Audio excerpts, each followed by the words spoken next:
When I was young, the first thing I learned was exercises. And I have what I call it the Vi advantage.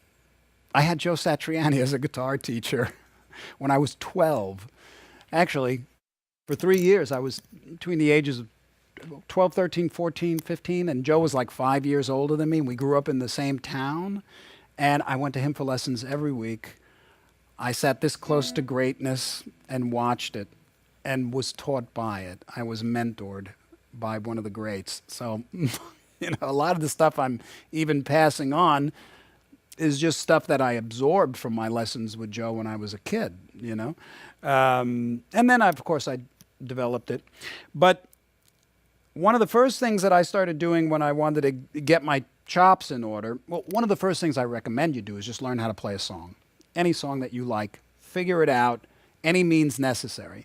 But when you start developing your skill, there's tremendous amount of exercises. We used to write all these exercises and things that we could do, and I would go through an hour a day of just exercises. And now this is if you want to kind of develop a very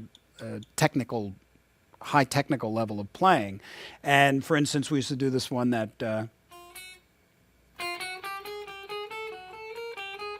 very simple kind of an exercise where you go 1, 2, 3, 4, 3. But here's the thing. We used to do it with a metronome very slow and make sure every single note sounds great. So this requires you to listen carefully to every note.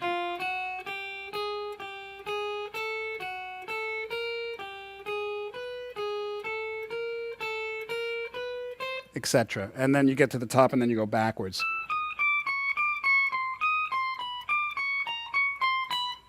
That's pretty good sounding notes, and that's what you're looking for. And if you want to get it faster, you just start slow. I mean, I can tell you how to be a virtuoso. Start really slow and perfect, and then slowly get faster when what you're already playing sounds great. This is where patience comes in, and you have to pull yourself back when you get overzealous and want to be able to do something that's out of your control, because if you start bawling over your own ability to connect, you're going to sound like an idiot. Or I should say, you're going to sound very amateur. You're going to get frustrated because you're not going to really be connecting. So connect to your comfort level and then build it from there. Go from there. And coming up with all sorts of exercises is a lot of fun. We used to do all sorts of different type. One that was really helpful to me was this.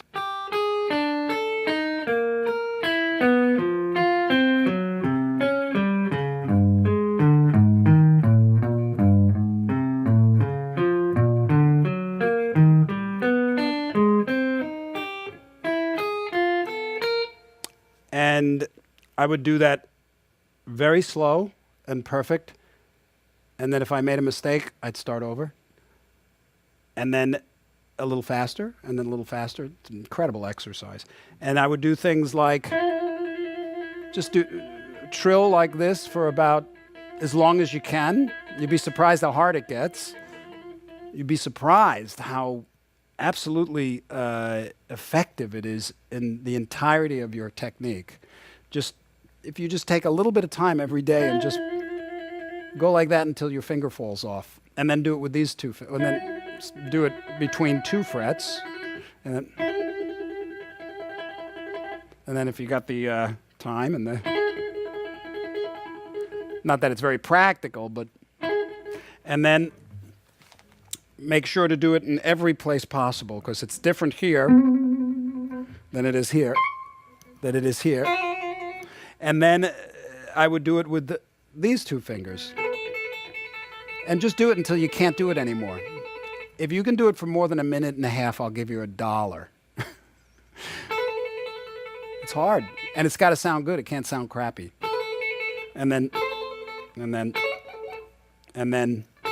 pinky. And then these 2 fingers.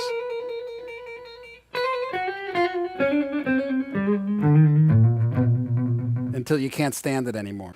So this is just an exercise, maybe a little mundane, maybe a little boring, but a really great way to develop your chops. It's unbelievable, really.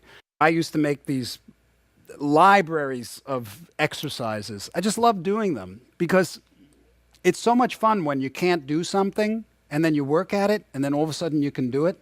It makes every day like Christmas. And that was my biggest thrill about playing the instrument.